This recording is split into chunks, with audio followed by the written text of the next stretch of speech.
আমরা প্রচুর মাইর খেয়েছি, এবার আর মাইর খাবো না, এবার মাইর দিব। বেশি সিল পড়ার কারণে অনেকে ভয় পাচ্ছে, এজন্য ভোট থেকে বেরিয়ে যাওয়ার চেষ্টা করবে। আমাদের যখন এজেন্টকে 3 ঘন্টা বাহিরে রাখা হয়েছে, ভিতরে কি করা হয়েছে, এবং আমি এজেন্টের সাথে কথা বলেছি, উনি যেটা জানিয়েছেন আমাকে যে ওনাকে প্রশাসনের লোক চেকিং করে নাই, চেকিং করেছে দলীয় গুন্ডা সন্ত্রাসীরা, মির্জা আব্বাসের লোক।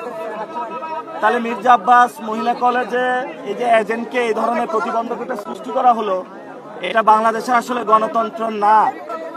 বিএনপির একজন স্ট্যান্ডিং কমিটির সদস্য হয়ে তার এলাকায় তার নামে কলেজ, যেখানে গণতন্ত্রকে হত্যা করার প্রচেষ্টা চালানো হচ্ছে, এই ধরনের কাজগুলো অগ্রহণযোগ্য বাংলাদেশে 2026 সালে। এবং আমরা শুনতে পাচ্ছি লাঙ্গল আর ধান মিলেমিশে এক হয়ে গিয়েছে। লাঙ্গল এখন ধানের পক্ষে কাজ করে, লাঙ্গলের পিছনে আছে আওয়ামী লীগ, আওয়ামী লীগের পিছনে আছে ভারত। বুঝছেন তো খেলা, ভারত লাঙ্গল, তারপরে আওয়ামী লীগ, ধান মিলেমিশে একাকার হয়ে গিয়েছে। এটা আমরা সব জায়গায় গিয়ে এই খোঁজটা পাচ্ছি। আলহামদুলিল্লাহ মানুষের মধ্যে ব্যাপক সাড়া পাচ্ছি। জেনজি যারা শাপলাগলিতে ধুমায়া ভোট মারতেছে, যারা উইমেন শাপলাগলিতে ধুমায়া হলো সেল দিতেছে, আর অনেকেই বলতেছে ভাই স্লিপ নিয়ে আসছি জানের ভয়ে, অন্তরে শাপলাকলিতে ভিতরে যায় সিল দিয়ে আসতেছে। ইনশাল্লাহ ঢাকা হাটে শাপলাকলির ভূমিধস বিজয় হবে।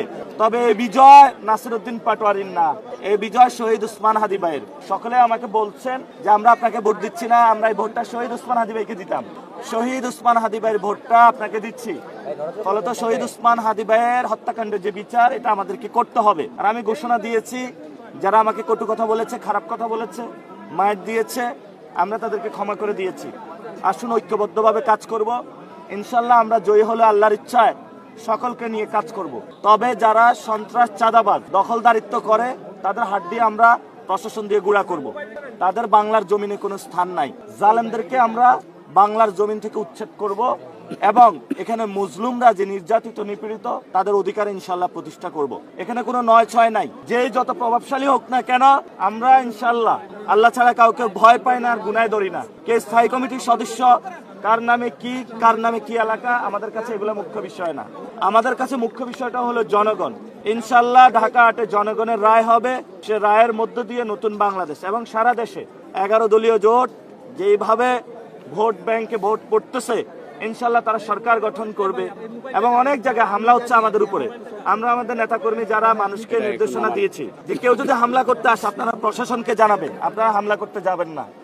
কারণ প্রশাসনের মাধ্যমে আমরা সবকিছু দেখব। প্রশাসন যেহেতু দায়িত্ব নিয়েছে, আমাদেরকে গতকালকে সংস্কৃতি বিকাশ কেন্দ্রে আমাদের 13 জনকে আহত করেছে, আমরা পিছনে ব্যাক করেছি।